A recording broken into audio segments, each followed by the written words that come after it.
La machine de guerre russe s'est retrouvée sans carburant et sans blindage, sans chars, sans véhicules blindés et sans aucune protection. Les soldats de Poutine sont envoyés au front ukrainien quasiment sans armes ni protection, entraînant une hécatombe. Ce n'est plus une guerre mais un massacre. Et chaque jour, la situation ne fait qu'empirer. Nous partons pour Toretsk. Poutine a déjà sacrifié sa poitrine il y a longtemps. La guerre de la Russie en 2024 ne s'est pas calmée depuis, alors que les troupes de Poutine tentent de s'emparer d'une ville ukrainienne et que les forces russes avancent lentement. En janvier 2025, ils avaient occupé environ 88% de la ville et les assauts se poursuivent. Rien que le 11 juin dans la direction de Toretsk, il y a eu pas moins de 20 affrontements. La Russie a échoué dans tous ses combats, perdant 35 soldats. Mais l'essentiel ici, c'est que Poutine continue l'offensive. Il est convaincu qu'il pourra prendre Toretsk et il ne lui reste plus grand-chose à faire pour y parvenir. C'est l'impression qu'on a au premier abord. En réalité, l'offensive de Poutine sur Toretsk s'est arrêtée pour une raison simple. La Russie n'a plus de véhicules blindés pour soutenir ses troupes dans cette région. Cette déclaration stupéfiante a été faite par Infoservice Oden, qui compte 1 076 000 abonnés. Infoservice est spécialisé dans l'analyse des situations militaires, des conflits, des manœuvres et des déplacements des forces armées de différents pays. L'analyse des combats pour Toretsk a montré que la Russie ne fournit pas de véhicules blindés à ses soldats en offensive, et la question est de savoir pourquoi ils n'arrivent pas à produire suffisamment pour remplacer les équipements détruits. En quelque sorte, même s'il y avait de tels problèmes, Poutine serait plus conciliant lors des négociations. Ou bien l'intensification des frappes sur Kiev est-elle justement un signe que la situation à l'arrière est mauvaise et qu'il faut d'urgence faire pression sur l'Ukraine ou sur l'Amérique? Ainsi, le 6 juillet, l'Ukraine a publié les commentaires du chef d'état-major du bataillon des systèmes sans pilote des forces armées ukrainiennes. Agissant sous le nom de Code Perepiel, ce chef d'état-major a indiqué que la Russie n'utilise plus de véhicules blindés à Toretsk depuis longtemps. Cela fait environ 1 mois et demi qu'aucun assaut blindé n'a été observé, explique Perepiel. À la place, Poutine a dû revenir à une tactique qui lui a déjà coûté des centaines de milliers de soldats depuis le début de l'invasion, ce que l'on appelle l'assaut de la chair à canon. Les principales attaques sont des assauts suicidaires par groupe de 2 ou 3, selon Perepiel. Selon Perepiel, ces assauts sont parfois partiellement réussis. De petits groupes de soldats russes sans blindage parviennent parfois à prendre position dans les tranchées, mais ces positions ne sont pas tenues longtemps. Perepiel et ses camarades les délogent généralement à l'aide de drones, puis détruisent les tranchées avec les soldats qui s'y trouvent. La campagne de Poutine pour s'emparer de Toretsk est devenue une série de tentatives désespérées de reprendre du terrain avec des soldats non protégés, car il ne reste plus de véhicules blindés dans la ville. Peut-être que c'est un problème local ? La Russie rassemble un point blindé pour une offensive ailleurs, et en attendant, elle envoie des milliers de soldats mourir, ce dont les dirigeants à Moscou se moquent complètement. Les femmes disent qu'elles en feront naître de nouveau. L'ancien correspondant militaire a publié un titre accrocheur. Souvenez-vous de cette date. En Russie, les véhicules blindés sont presque à sec. Ex note que depuis le début de la guerre en Ukraine, la Russie a perdu environ 20 000 véhicules de combat. Et cela signifie que la plupart des soldats russes ne combattent plus sous la protection d'un blindage à une échelle significative. Au mieux, ils ont un peu de blindage pour se protéger. Certains, comme à Toretsk, doivent attaquer sans protection. Celui qui écrit pour Isaac Hayes dit qu'au début, il était sceptique quant aux affirmations, mais à mesure qu'il continuait à lire ses articles, il a compris l'essence de la pensée exprimée. La Russie dispose encore de milliers de véhicules blindés qu'elle peut déployer en Ukraine, loin d'en manquer. Le problème auquel Vladimir Poutine est confronté, c'est que la combinaison des pertes et du faible rythme de production de matériel signifie que la Russie ne peut plus maintenir un parc de véhicules blindés suffisamment important pour lui permettre d'obtenir des succès significatifs en Ukraine. Les pertes de la Russie ont été énormes. Bien que X et Gates avancent le chiffre d'environ 20 unités de matériel, le ministère des Finances ukrainien affirme que ce nombre est bien plus élevé.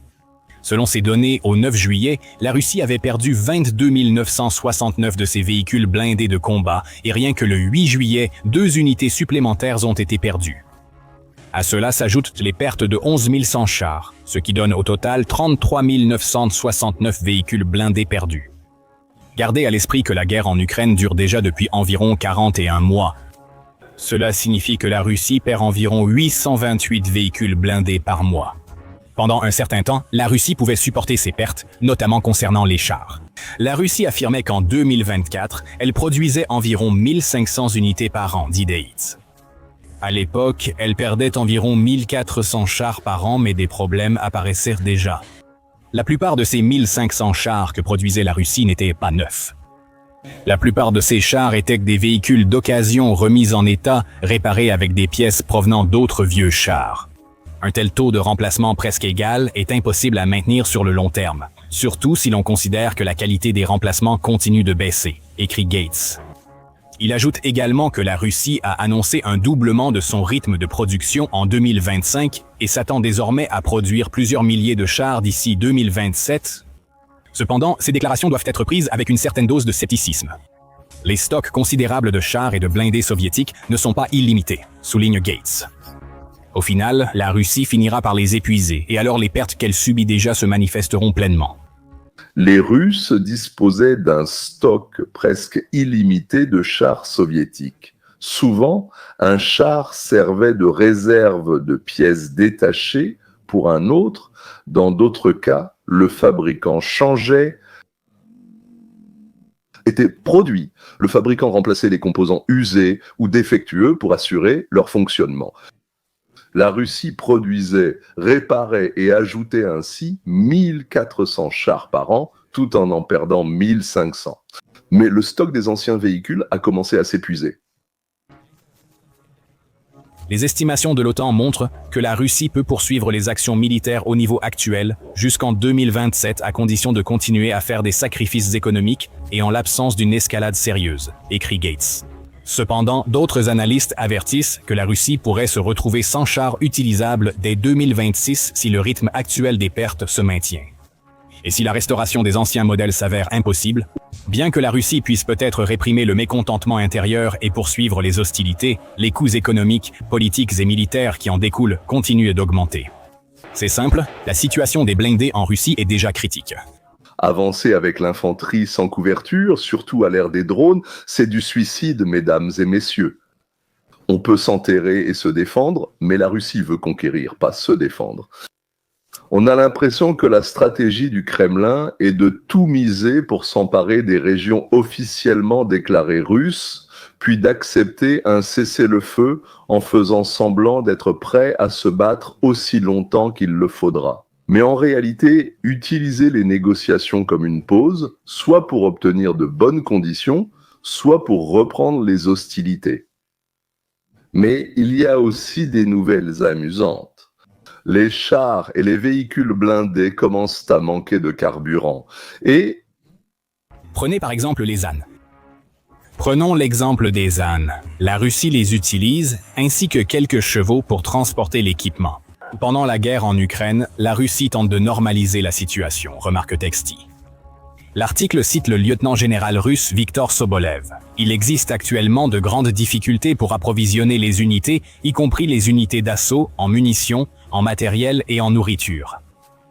Si des ânes, des chevaux et des chameaux sont utilisés pour livrer des munitions et d'autres biens sur la ligne de front, c'est normal.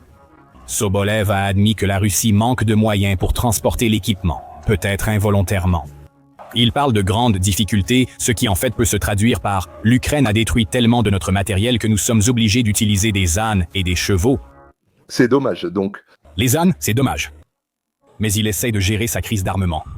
Cependant, la Russie tente de résoudre le problème des blindés différemment en envoyant des soldats au combat dans de petits véhicules. Texti a également rapporté cela dès février, en publiant des photos de militaires russes qui, semble-t-il, se déplaçaient en Gigouli en Ukraine. Ces petites voitures soviétiques n'ont jamais été conçues pour le champ de bataille. Ce ne sont même pas des voitures neuves. La Russie envoie des soldats se battre dans des voitures de mauvaise qualité datant de plusieurs décennies, qui ne sont aujourd'hui que de la chair à canon face aux drones et à l'artillerie ukrainien. Selon Forbes et l'AKSA, la Russie utilise également des voitures Lada pour des opérations militaires depuis mars. Une fois de plus, il ne s'agit pas de véhicules blindés, mais de voitures ordinaires qu'un Russe pourrait acheter chez un concessionnaire automobile dans son pays et qui sont désormais utilisées en Ukraine. Le rapport de l'AKS parlait d'une Lada qui s'est retrouvée coincée dans la neige et la boue en Ukraine, où elle est restée jusqu'à ce qu'elle soit détruite par les Ukrainiens. La Russie utilise déjà ce type de véhicules et même d'animaux en raison de ses problèmes de blindés. Et comme dans le cas des lourdes pertes dues au soi-disant assaut de chair à canon, ce problème ne fera qu'empirer à mesure que les réserves soviétiques de la Russie s'épuiseront. Nous verrons de plus en plus d'ânes, de chevaux, de Lada et d'autres véhicules similaires. Parce que la Russie n'a tout simplement rien d'autre pour transporter du matériel ou des soldats. Bien sûr, la Russie produit de nouvelles voitures, des transports de troupes blindés, des véhicules blindés, mais ils en produisent moins qu'il n'en est détruit en Ukraine. Mais les Russes ont un autre problème, en fait assez similaire. La Russie n'aura pas assez de chars de combat principaux pour mener des opérations offensives efficaces.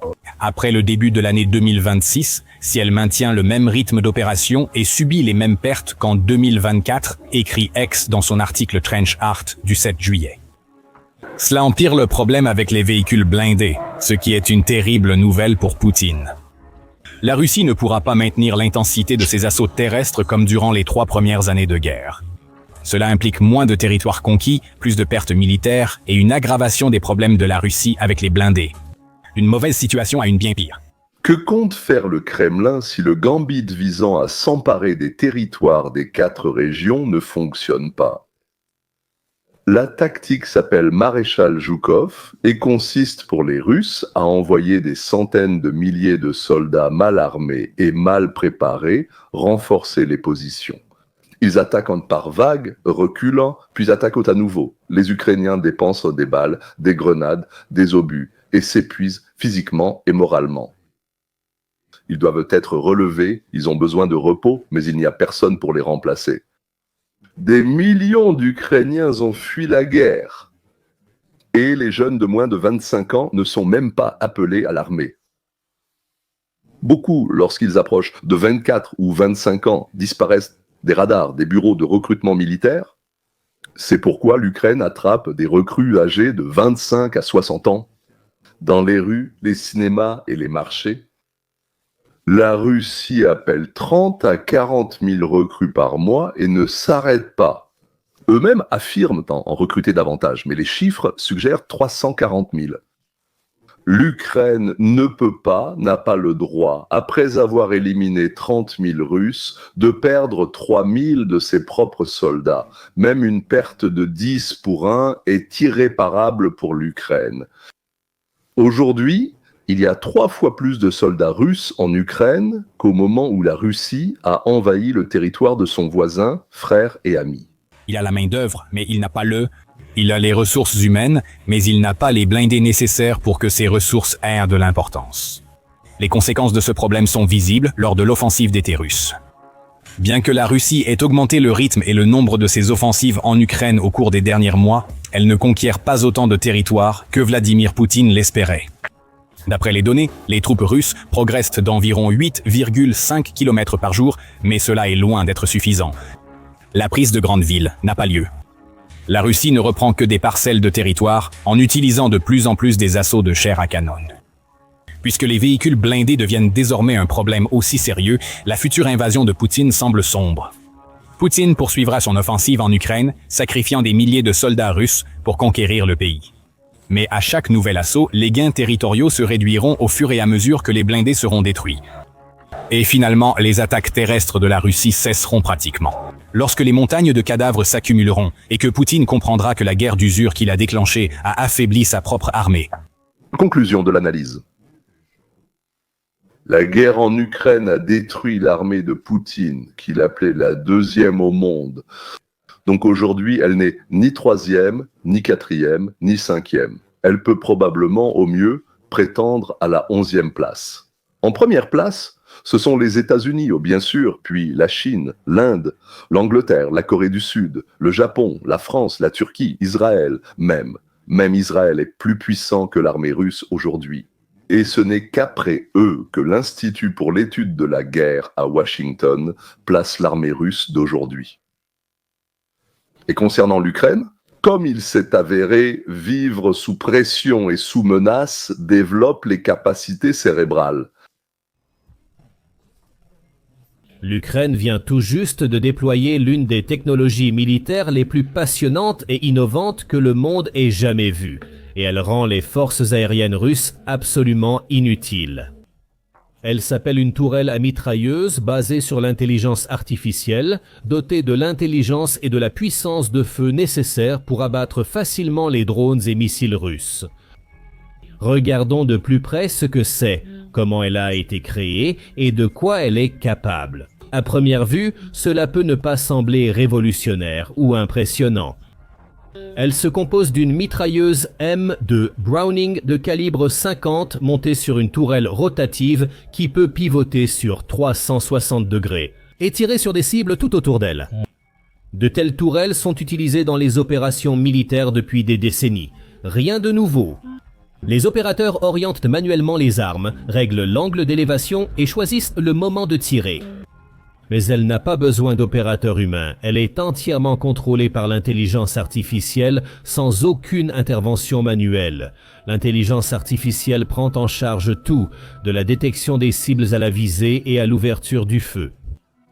Les soldats ukrainiens n'ont plus qu'à installer et activer la tourelle. Ensuite, ils peuvent simplement observer ce qui se passe. Le miracle de l'intelligence artificielle qui la contrôle a été entièrement créé en Ukraine, et l'un de ses principaux avantages est son accessibilité. Chaque installation ne coûte que 150 000 $, ce qui est incroyablement bon marché comparé aux systèmes de défense aérienne comme le IRIS-T allemand, qui coûte environ 185 millions de dollars par installation, ou l'américain, dont le prix est d'environ 1,5 milliard de dollars. Bien sûr, il n'est pas aussi complexe ou puissant qu'aucun de ces systèmes, mais cela reste une arme de défense aérienne très impressionnante et efficace, tout à fait capable d'abattre de nombreuses menaces aériennes que la Russie peut diriger vers l'Ukraine. Il peut facilement détruire des drones comme le Shahed, qui par exemple coûtent environ 50 000 $ pièce. Comme je vous l'ai déjà dit, les nouveaux drones cessent déjà d'être nouveaux et inconnus, et on trouve des moyens de les contrer. Mais bientôt, on trouvera aussi des moyens de contrer ces contre-mesures. J'espère vraiment que la doctrine de Trump, qui consiste à résoudre les conflits par des moyens économiques plutôt que par la destruction de la population et des biens, deviendra la principale méthode de résolution des conflits sur la planète. Cela correspond à la proposition de Golambas, Androuy Yossif Golambas, pour résoudre les conflits sans recourir à la violence. Plutôt, mettre fin aux guerres existantes et faire en sorte qu'il ne soit pas avantageux d'en commencer de nouvelles. Mais ce n'est pas seulement l'armement russe, le personnel lui-même a aussi été discrédité. Avec eux, les produits chinois ont également été jetés dans le même panier conventionnel. Inscription. Les communistes ne peuvent rien faire de bon.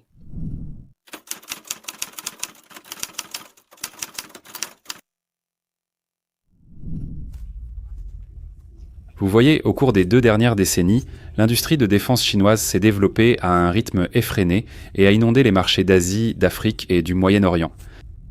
La plupart des acheteurs sont des pays qui ne pouvaient pas se permettre des armements occidentaux, ou étaient en limités par des barrières politiques, telles que des sanctions et des embargos. Des pays comme l'Iran et le Pakistan n'avaient pratiquement pas le choix et étaient obligés de dépendre largement des armes chinoises. L'Iran fait face à de sévères sanctions occidentales, surtout de la part des États-Unis, depuis la révolution islamique de 1979. Avant cela, les forces armées iraniennes dépendaient principalement d'équipements américains et européens modernes.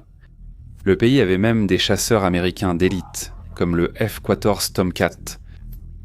Mais après 1979, lorsque les relations avec l'Occident se sont pratiquement effondrées du jour au lendemain, Téhéran n'avait presque plus d'autres options. Bien sûr, la Russie était l'une des options, mais les dirigeants iraniens n'ont jamais totalement fait confiance à Moscou, et les armes russes étaient souvent chères et loin d'être toujours fiables.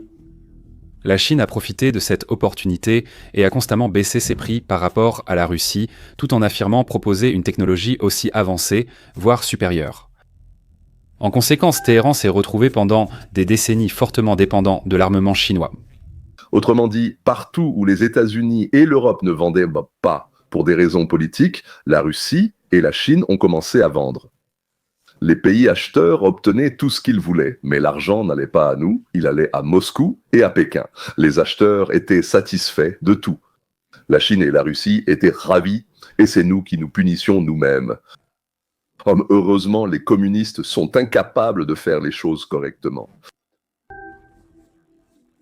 L'histoire du Pakistan ressemble beaucoup à celle des années 1990. Le Pakistan était surtout équipé de matériel américain et occidental, particulièrement pendant la guerre froide, quand il était un allié majeur des États-Unis contre l'influence soviétique en Afghanistan.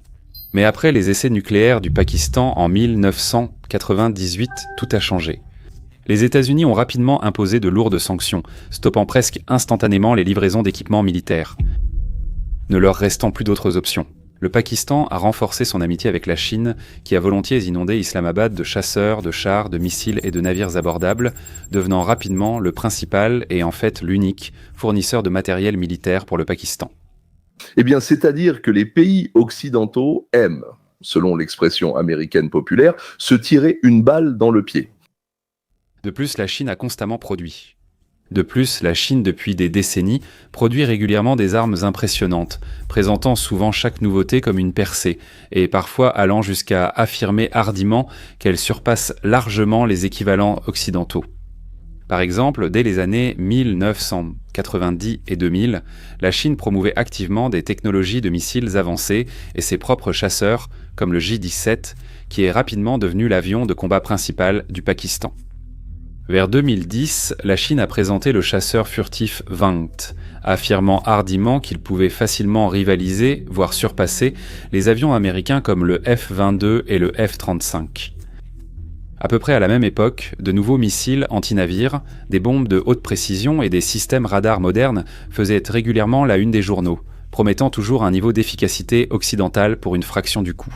Cela a créé l'illusion que les technologies chinoises n'étaient en rien inférieures à l'équipement militaire occidental, rendant ainsi les armes chinoises extrêmement attractives pour des pays comme l'Iran et le Pakistan qui avaient désespérément besoin d'armements modernes mais ne pouvaient même pas se permettre ou accéder aux options occidentales. Après avoir dépensé des dizaines de milliards de dollars, ces pays étaient convaincus de disposer désormais d'arsenaux de pointe, suffisamment puissants pour se défendre ou même défier des adversaires comme Israël et l'Inde. Mais vous verrez bientôt qu'ils n'ont en réalité acquis qu'une coûteuse collection de ferraille. Israël, la France, l'Inde, la Turquie, l'Azerbaïdjan et les États-Unis utilisaient des équipements occidentaux. Il est devenu possible de comparer les équipements russes et chinois avec ceux de l'Occident lors du conflit israélo-iranien, ou bien la guerre, comme on l'appelle. Aux premières heures du 13 juin 2025, Israël a lancé une frappe préventive massive, visant par un seul mouvement fulgurant à anéantir complètement le potentiel militaire de l'Iran, sous le couvert de l'obscurité. Les chasseurs furtifs israéliens F-35, un de dernière génération, ont pénétré silencieusement dans l'espace aérien iranien, détruisant facilement les systèmes clés. De défense antiaérienne, tels que le F-300 russe Kadyat. Il y a même des rumeurs selon lesquelles ils auraient touché le système chinois de gestion de la défense anti-aérienne JUD-10. Les complexes de missiles K-802, un radar qui serait capable de suivre une centaine de cibles simultanément dans un rayon de 800 km. Mais devinez quoi ? Ce système n'a même pas pu détecter un seul chasseur, sans parler d'ouvrir le feu en retour avec des missiles. Quelques minutes plus tard, des missiles anti-radar à grande vitesse High Speed Anti-Radiation Missile ont frappé toutes les stations radars iraniennes ciblées, aveuglant leurs radars. Les équipages des systèmes de missiles iraniens se sont soudainement retrouvés aveugles et impuissants. Juste derrière les F-35 israéliens, suivaient des dizaines de chasseurs israéliens F-15, Y-Striker, F-16E, chacun étant armé d'armes de bombes et de missiles de haute précision. Au cours des heures suivantes, ces chasseurs et drones ont systématiquement éliminé les commandants militaires iraniens, les scientifiques nucléaires, les sites de missiles, les installations radars et pratiquement toutes les cibles importantes qui avaient été planifiées. C'est précisément à ce moment de l'effondrement humiliant que la machine de propagande chinoise est entrée en action, essayant désespérément de minimiser les dégâts à sa réputation. Les médias officiels chinois et les sites affiliés ont immédiatement commencé à publier des déclarations scandaleuses, par exemple en se vantant de l'efficacité à 80% de leur système de défense aérienne en Iran. Mais en réalité, beaucoup de ces systèmes ont été réduits devant poussière avant même d'avoir pu détecter quoi que ce soit.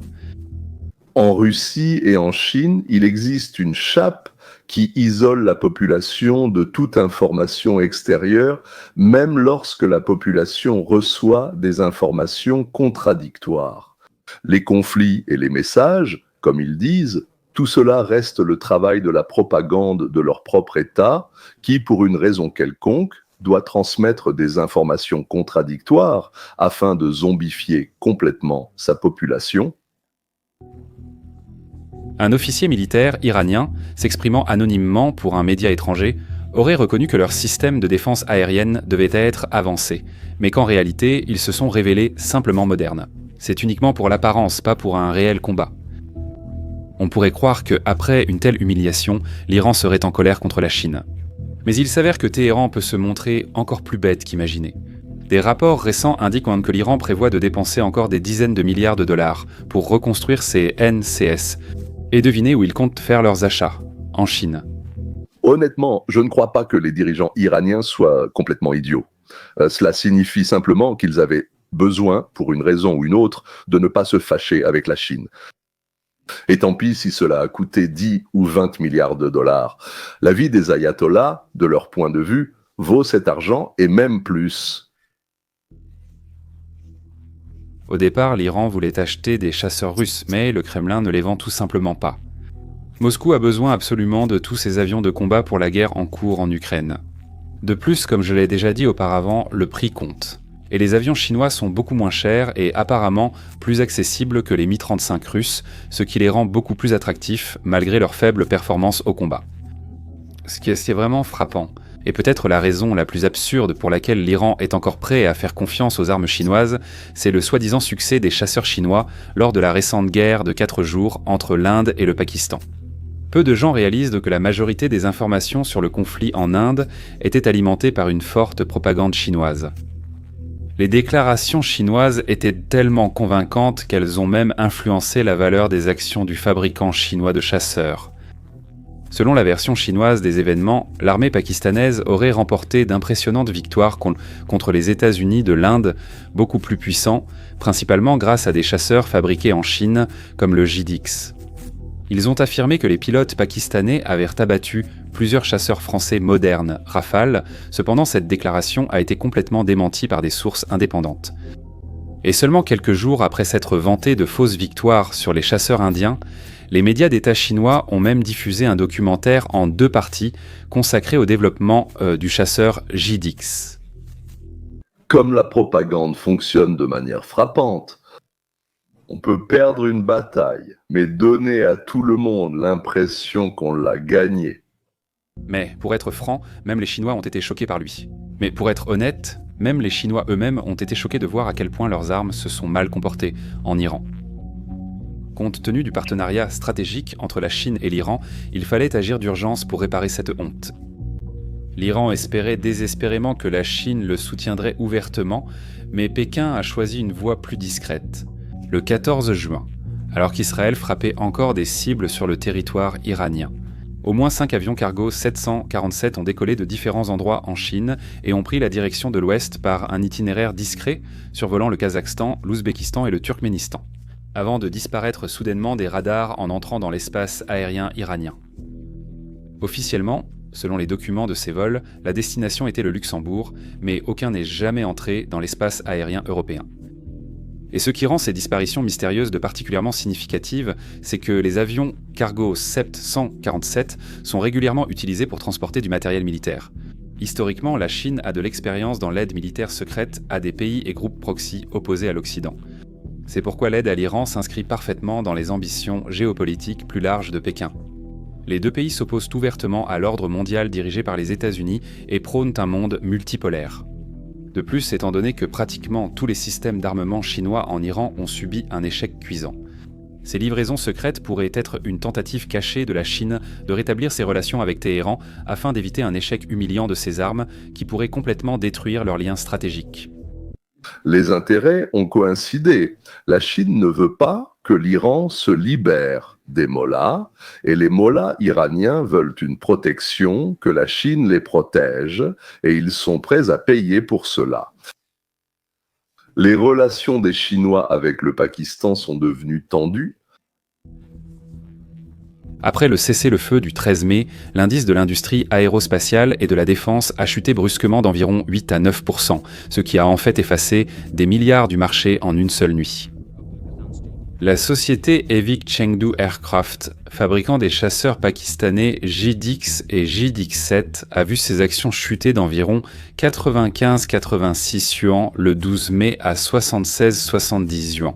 En seulement 2 semaines, après avoir perdu plus de 20%, fournissant au Pakistan des missiles modernes, tels que le PL-15, a également subi des pertes d'environ 6 à 9% sur la même période. Ironiquement, au lieu que le Pakistan se fâche contre la Chine pour la mauvaise performance des armes, l'inverse s'est produit. Pékin est furieux contre Islamabad. Les analystes chinois ont accusé les militaires pakistanais, affirmant que l'échec était dû à leur manque de formation et à leur mauvaise utilisation, et non à des défauts des armes chinoises elles-mêmes. C'est sans surprise que le bouc émissaire a été blâmé. La presse chinoise s'est déchaînée contre les soi-disant boucs émissaires d'Islamabad, les accusant de mal utiliser les excellentes armes chinoises. La Chine a tenté de forcer le Pakistan à cacher et à détruire tout ce qui restait de leur équipement endommagé. Mais pourquoi la Chine n'arrive-t-elle pas à faire, voire à copier, ce que fait l'Occident ? Pourquoi exactement l'armement chinois a-t-il échoué ? Pourquoi précisément l'armement chinois s'est-il révélé aussi inefficace lorsque cela comptait vraiment ? Tout se résume à quelques facteurs clés.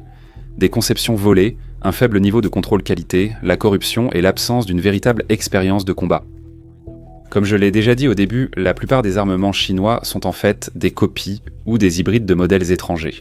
Au lieu de passer des années et de dépenser des milliards dans leur propre recherche et développement à partir de zéro, la Chine vole ou copie souvent des modèles étrangers, en particulier ceux des États-Unis et de la Russie, puis elle se contente de les rétroconcevoir pour une production de masse.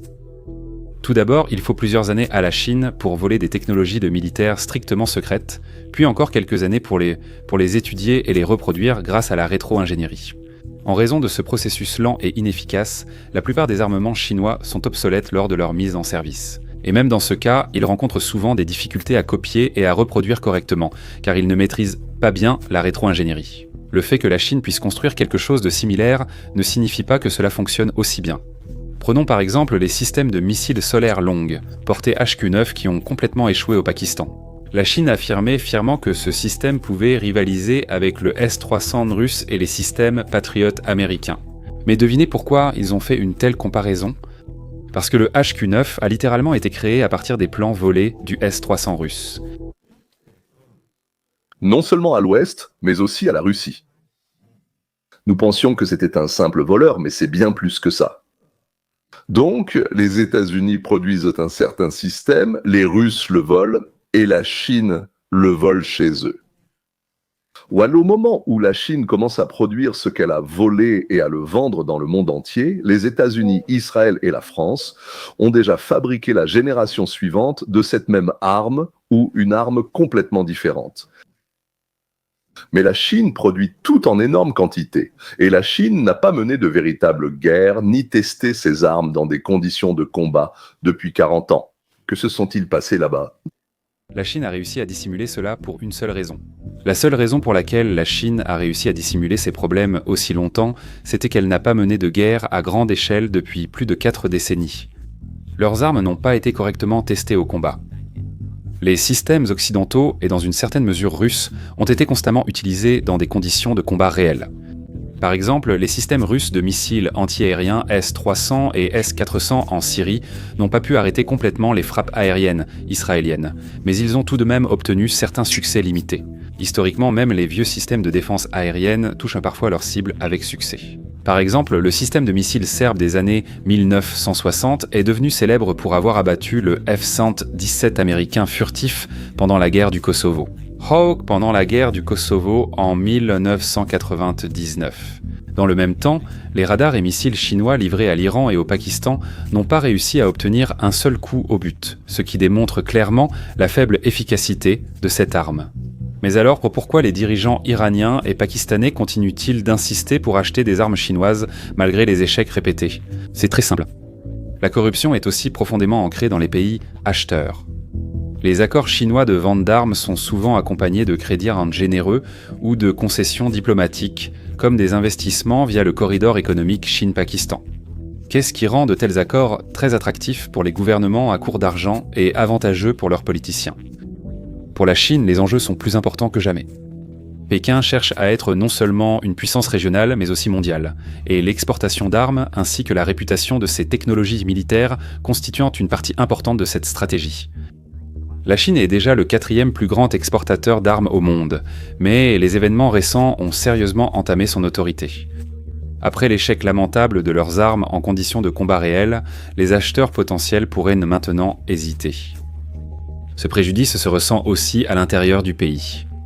Le président Ri se vante constamment de construire une armée de classe mondiale d'ici le milieu du siècle, faisant de la puissance militaire un pilier central de la fierté nationale de la Chine. Les échecs humiliants au Pakistan et en Iran, combinés à des scandales de corruption honteux, comme des missiles littéralement remplis d'eau, sapent directement le récit du SII au sein même de la Chine. En conclusion de tout ce qui a été dit, commençons par la Russie.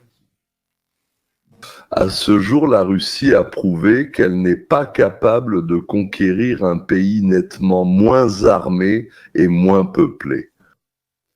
Père, la Russie n'est pas en mesure de soutenir la production des armes nécessaires en quantité suffisante. V. Les sanctions qui, peut-être, dans la vie quotidienne, surtout pour les habitants de Moscou et de Saint-Pétersbourg, ne les touchent pas vraiment, comme ils le disent, ralentissent la Russie en ce qui concerne la production d'armement et la ralentissent très sérieusement. En conclusion, la politique de Poutine devient claire. Convaincre les États-Unis le plus longtemps possible que la Russie veut la paix, alors qu'en réalité, il attend que les États-Unis et l'Occident cessent d'aider l'Ukraine.